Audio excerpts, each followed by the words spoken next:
and Reckless Gaming says, Michael just proved my point on lack of empathy. Yeah. I mean, it is. I don't know if it's a lack of empathy. So do you guys understand? Men and women have the same IQs. They're both about around 100. The difference between men and women is that more women sit inside the first standard deviation. That's between an IQ of 85 and 115. There's more men, not more men outside the deviation, but more men than women outside the first standard deviation, which means the dumbest humans alive right now are men, and the smartest humans alive right now are men. Does that make sense? Yeah. You guys understand that? Yeah. So that's where things are a little bit different. What I have found is that when women, they have the intellectual horsepower or like the neural ability to conceive of things like astrophysics and quantum mechanics, but they just aren't curious about it. That's what I found. It's like proclivities. The proclivities to like be curious about it. I am a man and I'm a former U.S. military officer. In general, my whole belief is I need to solve problems to make my life better and my friend's life better. I need to provide for, like I have a nephew. I want to make sure that my nephew can go to any college he wants, and I want to make sure that's already taken care of before he gets to college age. I'm here to try to solve what would be called adaptive solutions or try to find evolutionary problems. I forgot what Dr. Buss calls it. Men are deductive problem solvers by nature. So because of that, I need to be curious on how to build a sales funnel, how to hire a sales team, how to do live streaming. Do I use Restream or do I do StreamYard? How do I use Zoom? How do I pay my taxes? I have to solve problems. I am always in a problem-solving mode.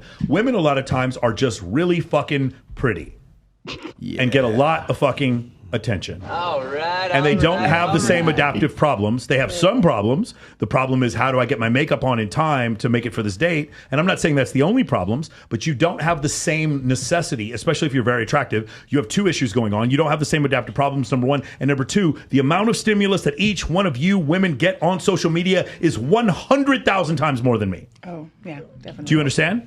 And so because of that, pretty girl privilege is definitely. Because of that, your necessity to be curious, again, I'm saying you're just as smart as us, but your necessity to be as curious as us to solve problems might not be the same thing. And so generally, when I have conversations with women about the NFL, astrophysics, inflation, the real estate economy, or whatever, I just find that it's about 10 times as many men want to have those conversations with me as women. It's not an insult to women. It's just something that I found to be true. Because in all those cases, when I talk about finance, or if I talk about the war with in Israel or the war in Ukraine, when I have those conversations, it is generally women who don't even know the first thing about them. Ain't nobody got time for that. Exactly. So that's the thing. It is because women are not curious about that, and I think in general, it's because women are not adaptive.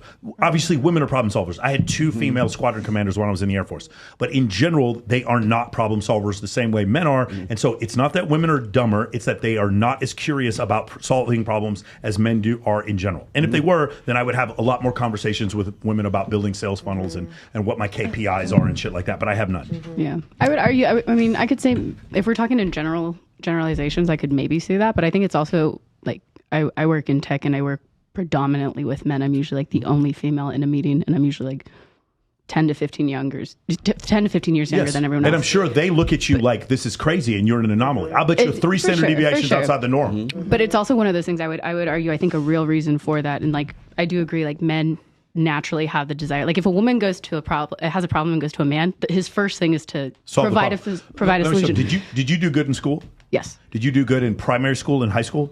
Yes. In college, did you do good? Yes. Did you find complicated ideas to be simple? Define. I'm being too general. Yeah, I'm being too general. Do you have are your parents educated? No. They're not? Did your parents have high IQs? Probably not. Yeah, not probably not? No. Okay, interesting. What I was going to say is it seems like you have a high IQ, and so because of that, you are more adaptive for problem solving. It's not necessarily. Do you understand what I'm saying? Yes. And like to a point where it would have not made sense for you to just be a pageant model and not do anything else. Yes. I think, but one part of it, though, is it's also like, in the environments that I'm in, I see men and isolation, I think, is a huge reason for a lot of these things. Because if you're in engineering, if you're in computer science, I mean, I have coworkers that sit down at a desk and don't talk to anyone for 12 hours a day. And men, I think, are able to cleaning up there. There are no attractive women in fucking Northern California. You guys didn't know this? Like, go walk around San Francisco, and it is fucking terrible. There's a bunch of girls who live here in Vegas. And you know about this? They go strip up in fucking SF. Yeah, and the dudes are all like deca millionaires, Lulu, and they haven't seen yeah. a pretty girl in like fucking months. And these girls are like leaving with the bag, bro. 10, 15K leaving out of strip clubs because the women I'm there always are tempted to fucking. become a stripper. Everyone tells me I make so women much there are money. and fucking- I'm the women in SF, the women in SF are it. hideous. I've been It is- dancing lately, But yeah. you know, Fisherman's Wharf, the most expensive real estate, the most expensive, Cow Hollow. yeah, the most That area. expensive real estate in North America is fucking Fisherman's Wharf. More expensive than Chicago or New York. So much wealth, and then women who look like you, unfortunately, are shamed for looking like you do. In that, part. Again, you admit it. Like San Francisco, dude. If I was a woman, I would be rushing up there. There's just such a need. If I lived in like, there's so much wealth and no pretty girls. What a fucking incredible place. I wish there was a place like that for guys. Oh wait, there is. It's called Las Vegas. A place where there's just nothing but pretty girls and there's not as many guys. Weird. I was going to say, it's like, I when we were on Danza Project, I put this into these. I use this example. What hand do you use? Are you right-handed or left-handed? I'm right-handed dominant, but I can be You can be ambidextrous a little bit. Are you anybody left-handed?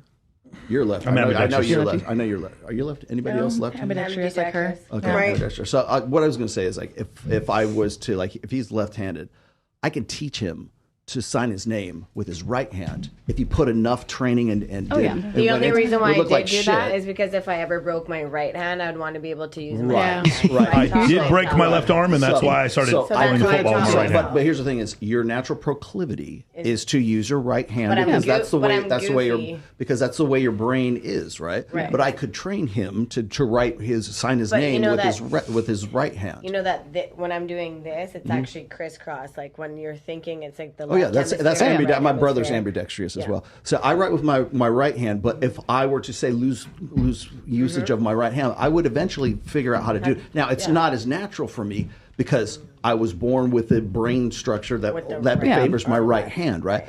So similar to what with men and women have different innate natural proclivities. Can you teach and condition a woman to do certain things that men can do? Yes, you can, but it's not the natural proclivity for that woman. So like the other example I use is like most, like when a male child, when a boy is very young, he can throw a rock with more force and more accuracy and put his shoulders into it because it's a natural thing for males, for human males, right? Now, can you teach a girl if she's at a the same tomboy. age to be a little league pitcher? Yes, you can, but the boy is easier to train and teach than it is for the girl to do that because of the natural proclivity. No, because I was the Sorry. number one discus thrower in the province of Canada in track and field, and I was a tomboy as fuck. Yeah. And It's less about the it's less, so I'll say this: there might be a more natural proclivity for you to want to be more like masculinized like that, but the boy is still going to naturally be able to throw a ball.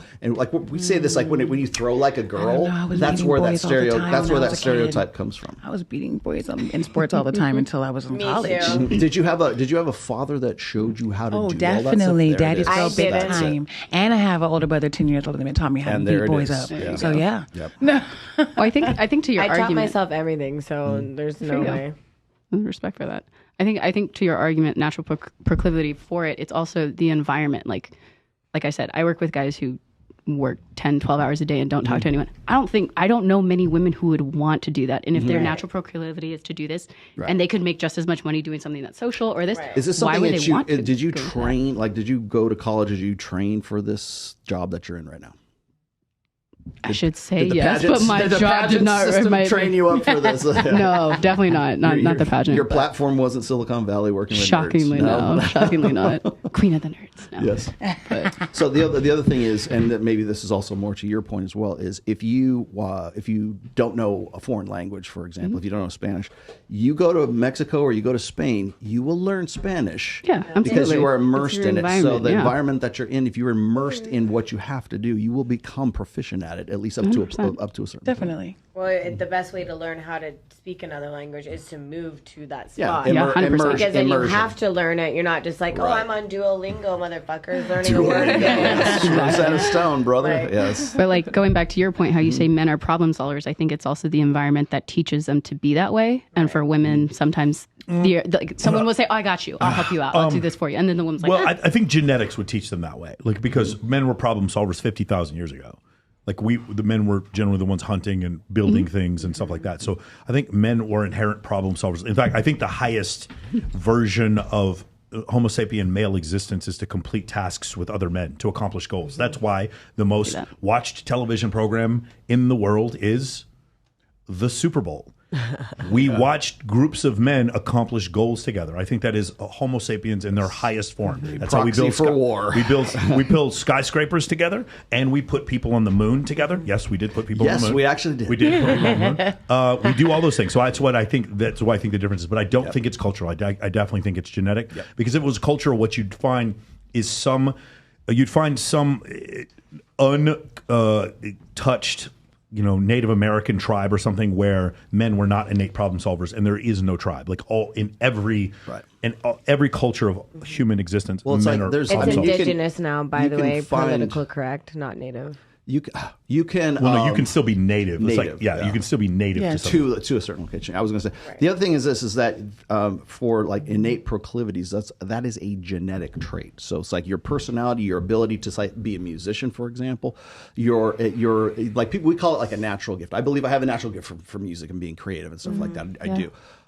But the people who become like masters of a certain art, they are they have the natural innate proclivity for that. But if they don't live with like a family that is really pushing their music or their art or whatever, or they don't live in a society or whatever that has that makes it better for them, a better condition for them to sort of flourish and to become reach their peak potential, then it's not that they don't still have that potential. They do. It just never is maximized because it's not in a condition or it's not in an environment where it is. So for example, if you look at Johann Sebastian Bach, if you look at his family comes from music. So so that natural proclivity for being a master musician comes out. Eddie Van Halen, right? Both of his parents were musicians as well. Same thing. So the innate talents and the gifts can come out and make a true master out of that person. That doesn't mean that people can't have that same proclivity. It's just that they're not in an environment that actually allows them to sort of flourish, to trigger that. So you have to flourish those things or to activate that. True. But I feel like, for example, my papu, my grandpa, he came from Greece to America as a singer and a guitar player in a band. So he traveled all over Europe and Mexico before he even came to America. And so having that in my bloodline, I feel like there is a natural inclination to just have a passion to do music and art. So I feel like when you have that in your bloodline, it's just going to be innate.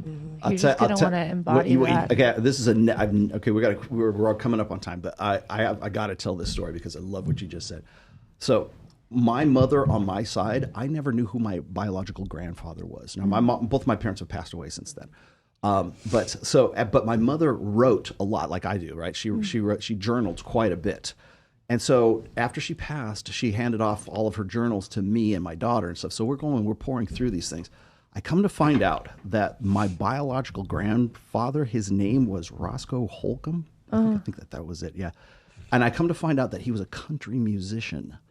And a pretty well-known one too. Yeah, I mean, he died penniless later, but he during the during the '60s when folk rock was a thing, everybody was using his stuff. He was a very during his time and during that that era, he was, and most of it was Depression era, but he lived this really fascinating life. But I come to find out that this guy was my biological grandfather, because I'm there's no one in my family that has a musical bone in their body. I'm how the fuck did I get this, right? And it comes to find out that later on, after she's passed, I find out because it was an illicit affair between my grandmother and her father. That's why my mother was actually sort of an unplanned pregnancy. Oh, you're 23 and me found out that was your grandmother. So I was floored. So that's why you're a musician and a scoundrel. So I got and a scoundrel. Yes, I got that gene too.